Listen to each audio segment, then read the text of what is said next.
She decided to die at the hands of someone she loved, to protect the hidden leaf. No matter what words you say, to me, the you who could not protect Reen is an imposter.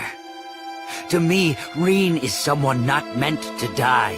So the dead Reen is also an imposter. Reen is only Reen alive.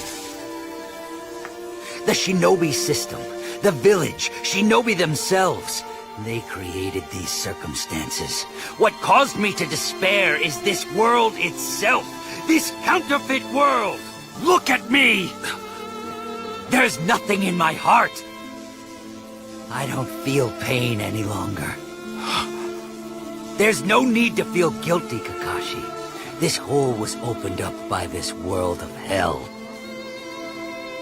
I only had pain inside here before, but really, what's the meaning in that? So I abandoned it all. Meanwhile, you have suffered all this time at Reen's grave, and mine as well. Kakashi, it's okay now. You don't need to suffer anymore. Reen's right here. And I love you, Kakashi. Along with your ideal version of me. I'm the future Hokage. Wish for whatever you want. Anything is possible in this Genjutsu world. That hole in your heart can be filled immediately.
Feel it spreading like a cancer. Weakness turning all the bastards blind.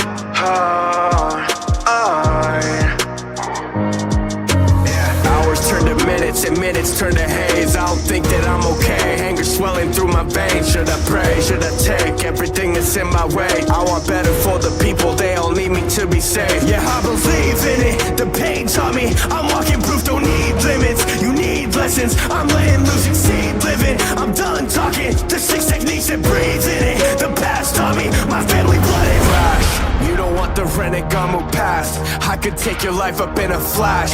Better make it last. My team moves in silence, so don't ask. Best in the Akatsuki, hard as ash. My mission is to show the whole world into the flames. Ask me about my motives and you're first among the slain. Broke me to the core, I had to go and change my name. Look into my heart and all you'll feel is fucking pain. I feel the fire amongst the rain. Beaten down and cast away. They've all been led astray. So everyone will know my pain. We deny to see the day.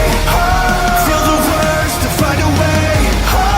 They bend the knee and pray, but all they need to know is faith. Sick place, living in fear is a disgrace. The weak and the poor are the victims of war, and the conflict arising for disdain. Inflict pain, I'm insane. Feel the heart pound in my rib cage. I fixate to fixate the 6th stage to dictate. Every single scream lights up the sky in a wretched chorus. War begets war, self-inflicting like an Ouroboros. Humans are a greedy race, see a kind that's far from flawless. I could change the planet, you can learn just what this hate has taught us. I'm leading a new age, the violence I make will induce change. I'm the cure to this crude plague, you are the victims I'm doomed to save. The human race refused the sage or fumigate the tumor made by you depraved. Your truth is straight, so soon obey my brutal ways. Justice, you are all just blinded by reality. How could you be happy when your happiness is fantasy? I'm here to break the fallacy, my plan will stop the casualties. The earth could be a heaven, this will be our final tragedy. I feel the fire amongst the rain. Beaten down and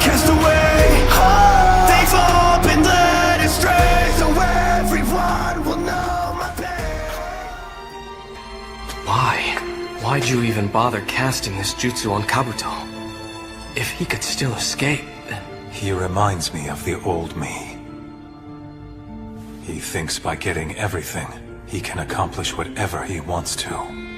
And he makes himself believe that he can't fail, even if that really amounts to lying to himself.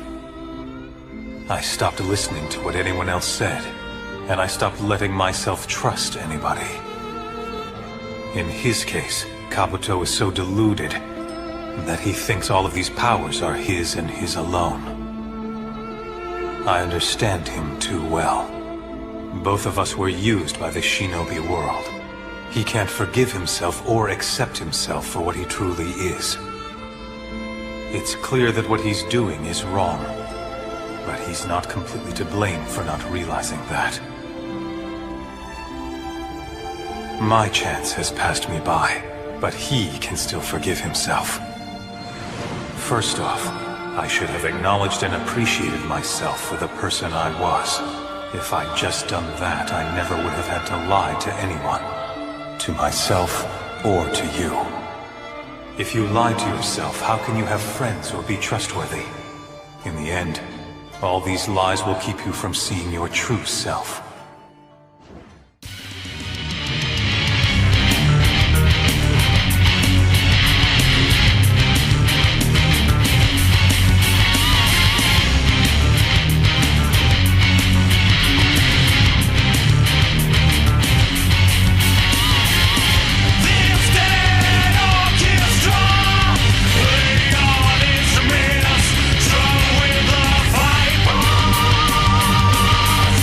All my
we've, to be clear, this robot does actually work. We've used it for all of the implantations.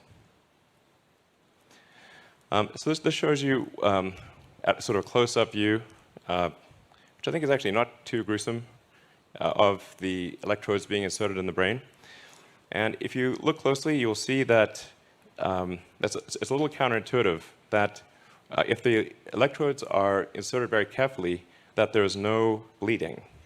And so if you have very tiny electrodes, and if they're inserted very carefully, so that the robot actually images the brain and makes sure to avoid any veins or arteries, so that the electrodes can be inserted with no noticeable damage. So you will have no noticeable neural damage in inserting the link. Yeah, like you sort of think like if you stab something with a wire, surely it will bleed, but actually at a really small scale, it does not.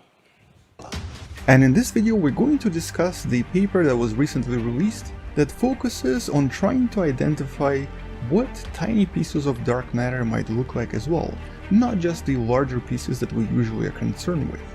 Here, the scientists behind the paper, you can find in the description, decided to try to create simulations and identify some of the smallest and the least massive halos of dark matter that the universe could have produced.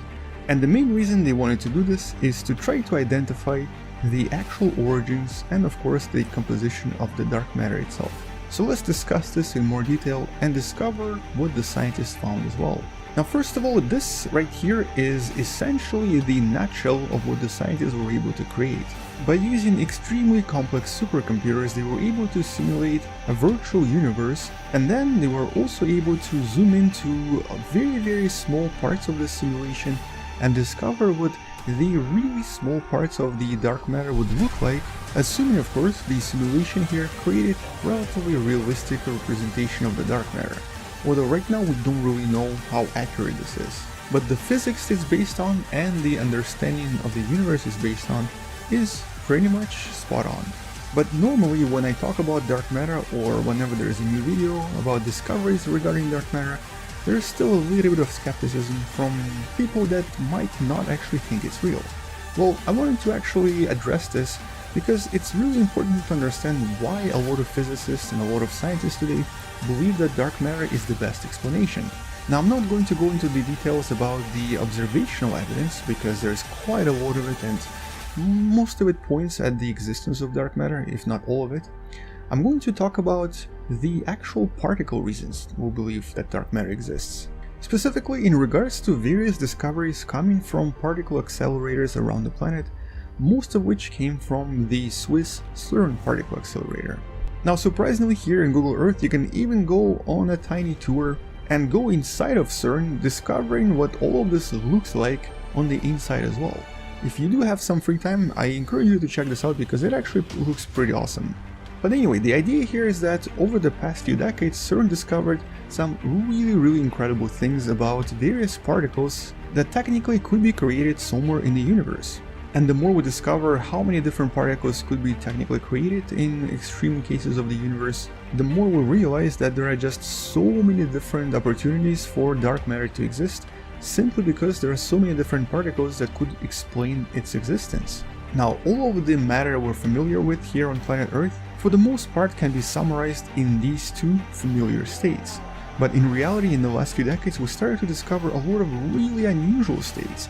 Some of them, such as tetra quarks, can actually create a lot of different particles, many of which could have properties that could easily explain what the mysterious dark matter could be made out of and how it could affect the rest of the universe.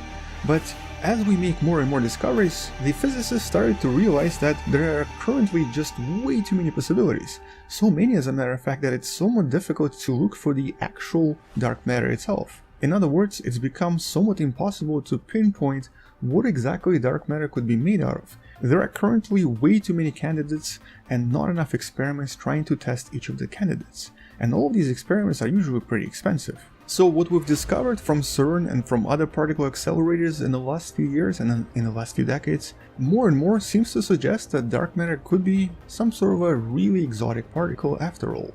possibly even something that we could eventually create inside a particle accelerator. On top of that, every single simulation of the so-called universe in a box, essentially when you try to take a supercomputer and recreate the universe itself by using various parameters and basically create what we would observe somewhere out there in space, do continuously reinforce the idea of dark matter being completely real. But because the dark matter itself seems to be really difficult to pinpoint, most of the modern studies decided to focus on trying to simulate these universes and then really zoom into the maximum amount to try to see what they can discover on the inside. And what you're seeing on the screen is, as of today, the best possible visualization of what very small halos of dark matter might look like. Every single tiny circle you see, that's essentially tiny pieces of dark matter roughly around mass of planet Earth, all of which form these very long tunnel-like structures that then form even larger structures that eventually form the extremely long and very large cosmic web, inside of which each of the galaxies then starts forming with time. And on top of that, every observation we make of the universe seems to reinforce these ideas even more. There really doesn't seem to be a better explanation. Which also of course suggests that whatever the scientists discovered very recently by zooming into the dark matter might also make a lot of sense. And what the scientists in this paper once again confirmed is that, well, first of all, the galaxies and also various stars and various clusters all started forming inside of these very massive, very large cosmic formations, but all of these formations were initially created by the dark matter. So basically, before the first star was born, before the first galaxies were created, this already started to exist. And although the biggest of these structures would contain galactic clusters, really large and very massive structures, the smallest ones could contain things like solar systems and star clusters. In other words, even these smaller tendrils that you see right here, which are also dark matter, would actually contain various star objects, various planetary objects, and in some sense all of this suggests that right now we're also inside of a kind of a smaller dark halo bubble. Now surprisingly, the levels of zoom they were able to achieve here, or the level of detail they were able to see, is somewhat equivalent to looking at the moon from Earth and seeing a tiny insect on the surface. And you can actually see how much they were able to zoom in by looking at one of the illustrations in the paper in the description below, and eventually you'll notice that the zoom itself reaches the cross-section of roughly around 80 light years across, which is the highest and most detailed level we've ever been able to achieve so far.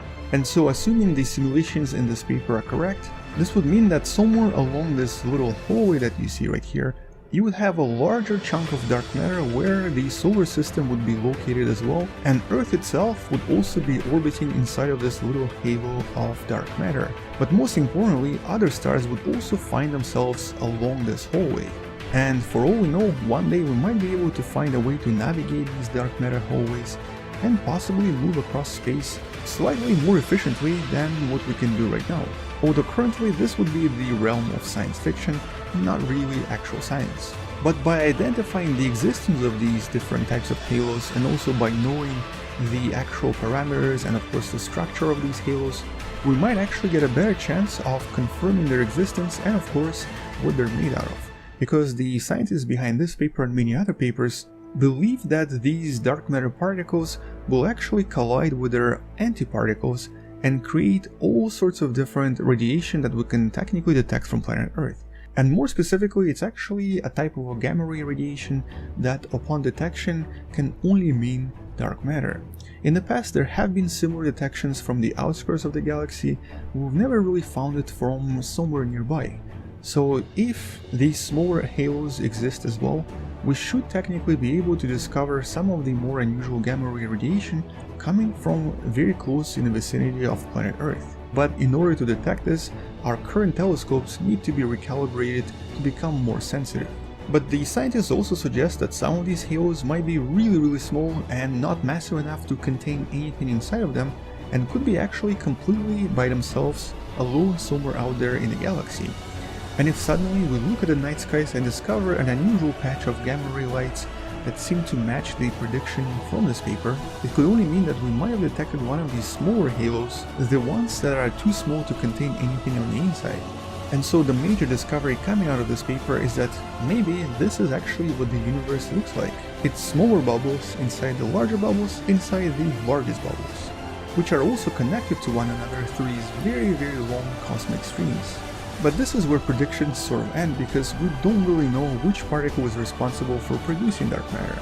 And depending on the particle and depending on what type of an exotic particle it is, it could also be producing some other unusual observations. But one of the other surprising discoveries in this paper is the structure of dark matter itself.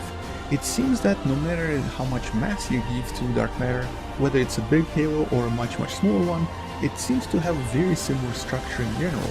It always seems to have a lot of density on the inside, with density decreasing as you move away from the center. So even though the size and the mass of the halo might be different, even if it's really small or really large, the structure seems to be for the most part the same. And these tiny halos are just as important as the larger ones, simply because their sheer number seems to add up to a really large portion of the total dark matter mass, which implies that instead of trying to discover very large dark halos far away from Earth, we should really try to focus on finding much smaller pieces much closer to our own planet. Although that still means that we need much more sensitive and much more precise gamma ray telescopes pointed at various locations in the night skies. But all of these new studies and all of these new simulations and discoveries take us a few steps closer to finally discovering what this unusual matter is, and most importantly, trying to find out how one day we could possibly use this to help humanity.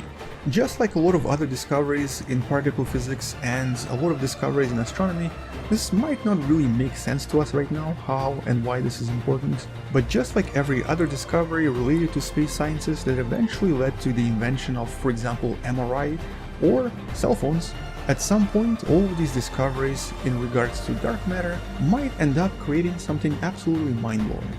But for now, we're just going to keep looking, keep trying to find out what exactly it is, and if it's for some reason something that we just didn't understand about the universe, it will still help us improve our understanding and various technologies that we currently use for a lot of other studies as well.